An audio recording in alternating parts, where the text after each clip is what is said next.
Just a few reminders to keep us all safe. Please do not sit or climb on the outside railings. And be sure to watch your children. We don't want to be fishing anyone out of the river. Also, there should be no fires or smoking on board. Thank you. But now, here's a few words from the first mate. Bienvenidos a bordo. Para su seguridad, no se sienten en las galerías exteriores.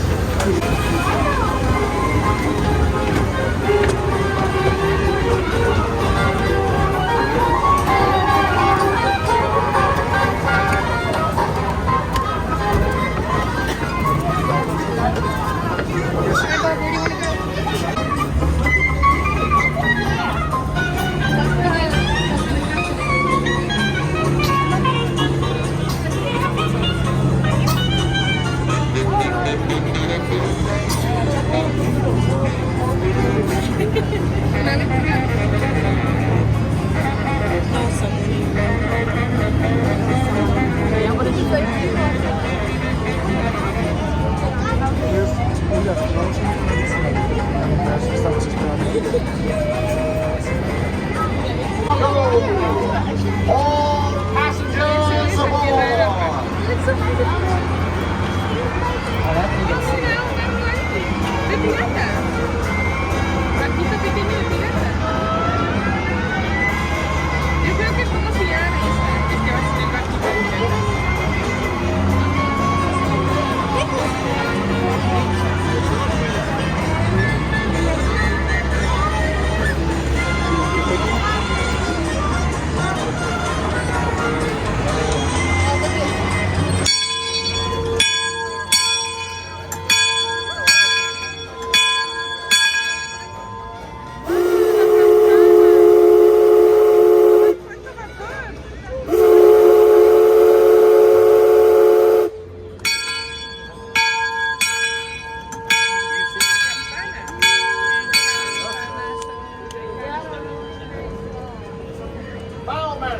Cast off bow line.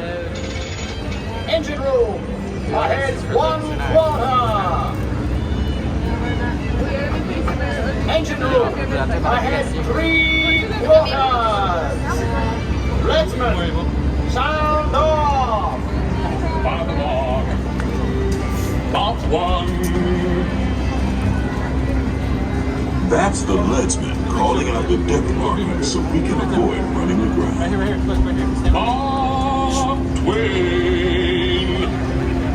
Mark Twain is not just the name of a riverboat or a great American author.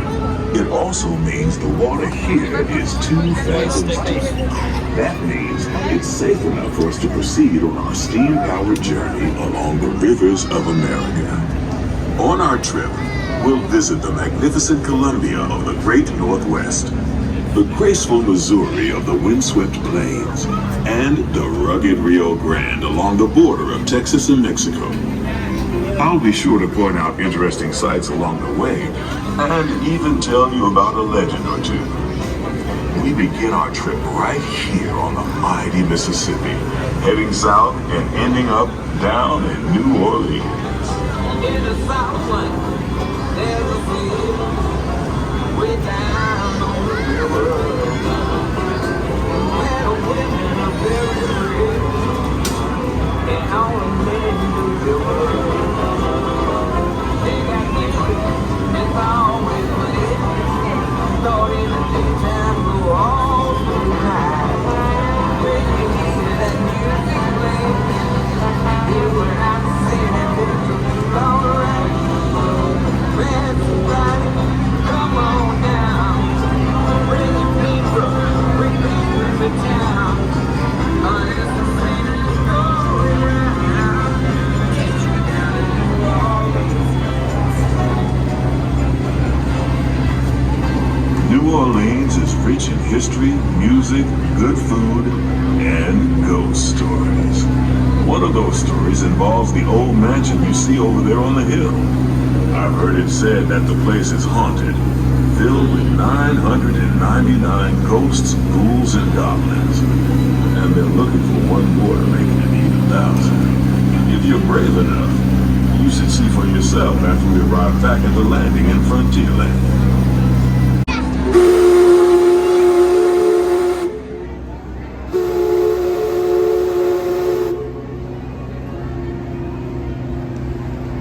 We're now passing Fowler's Harbor.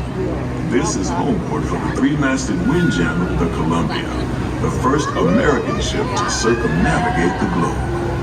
Here's a bit of history for you. The Columbia set sail from Boston Harbor in 1787. She rounded Cape Horn and became the first American ship to carry the Stars and Stripes around the world. I thought you were going to be able to do today. The most famous landmark in this area is Splash Mountain, named for the fact that everyone seems to have a splashing good time when they visit. Splash Mountain is part of Critter Country, a remote wilderness filled with tall pines, rustic buildings, backward bayous, and one of those tall tales we often hear along the river. The story is that the birds and animals that live here can talk, sing, and dance. Like I said, just another tall tale.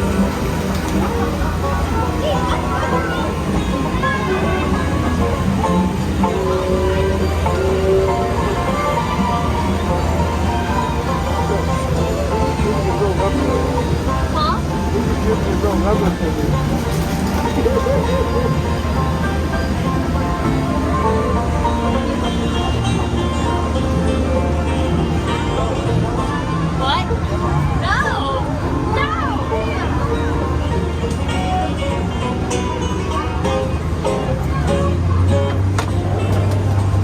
While you're in Critter Country, you might want to grab a paddle and try your hand at the Explorer canoes. You can work up a real good sweat rowing one of those around the river. Me? I'll take the comfort of the Mark Twain riverboat any day.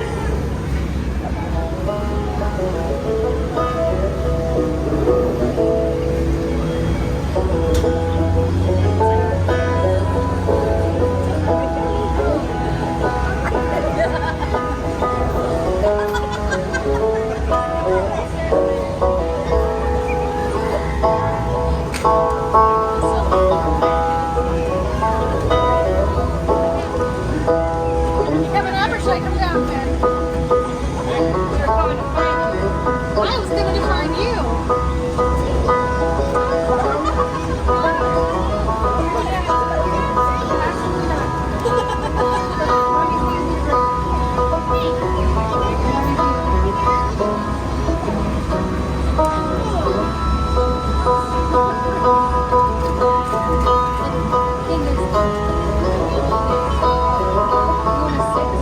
As we head into the remote areas of the rivers of America, you're in for a real treat.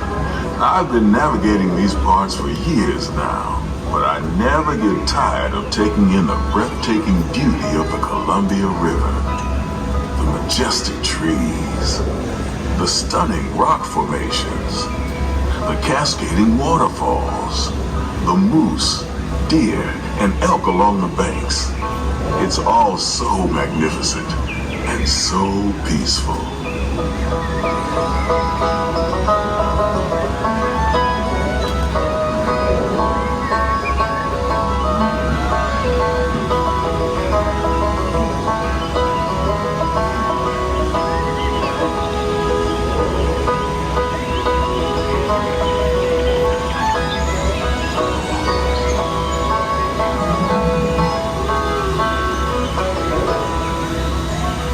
To the side of the river is an Indian chief, and I do believe he's giving us a sign of peace. That means we're all clear as we head up the Missouri River to the home of the Plains Indians.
The port side of the riverboat is a wise old shaman sharing a story for all of us to hear.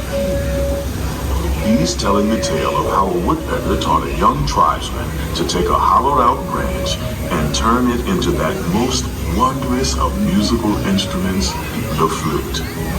It's a legend the Lakota had passed down from generation to generation.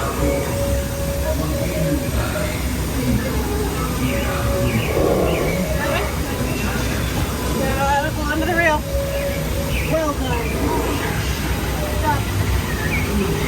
And there, just beyond the shaman, is a tribe of Plains Indians setting up their camp along the banks of the river.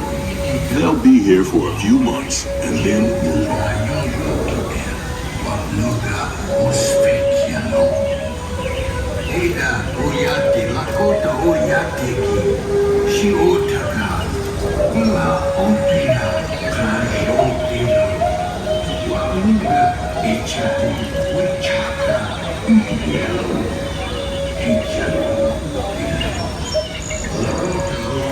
As we continue our journey, keep a close eye on the riverbanks. There's a good chance we might catch a glimpse of moose, mountain lions, and other wildlife.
Treasure all day long.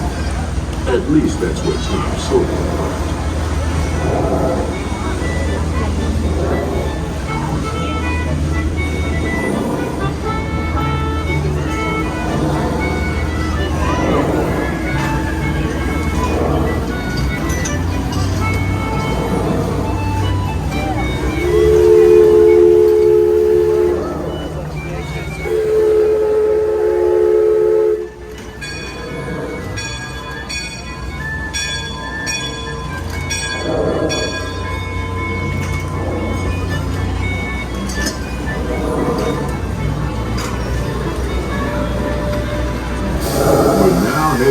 Into civilization along the Rio Grande.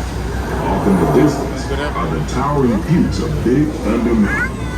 Rumor has it that the railroad built to haul gold out of the mountain has been seized by supernatural forces, and they've turned the mining trains into the wildest ride in the wilderness. Of course, that may be just another legend of the river. Just ahead is the frontier land, where our journey begins. On behalf of our entire crew, I'd like to thank you for booking passage on the Mark Twain riverboat. At this time, we ask that you prepare to disembark. If you're on one of the upper decks, please make your way down to the upper side. The stairways to the right side and the back of the boat that offer the quickest and easiest route. We hope you enjoyed your voyage with us and that you'll visit us again real soon.